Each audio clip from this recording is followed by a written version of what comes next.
President Trump promised us during his campaign to get the United States out of stupid wars. Obviously, the war in Iraq was a big, fat mistake. We should have never been in Iraq. We have destabilized the Middle East. We will stop racing to topple foreign regimes that we know nothing about. But he's on the brink of launching a very stupid and costly war with Iran. We have to stop President Trump from starting a war with Iran. The president is listening to his national security advisor, John Bolton, and other war hawks in his administration who have championed the war with Iraq in the past and who've been pushing for war with Iran for years. Our goal should be regime change in Iran. There is a viable opposition to the rule of the Ayatollahs. The only solution is to change the regime itself.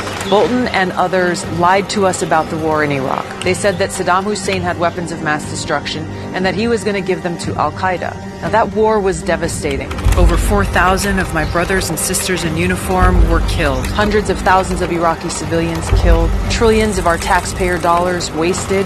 And al-Qaeda and ISIS were strengthened. But to this day, John Bolton says that that disastrous war in Iraq was the right decision. I don't think there's any question that the decision to overthrow Saddam Hussein was the correct decision. So now we're being lied to again, as Bolton and Trump push us closer and closer to a war with Iran that would prove far more costly and devastating than anything we experienced in Iraq. It would result in far more American troops being killed and injured, cause great suffering for the Iranian people and others in the region. It would exacerbate the refugee crisis in Europe and risk direct U.S. conflict with Russia, conflict that could easily lead to nuclear war. So join me in sending a strong message to Donald Trump. The U.S. must not go to war with Iran.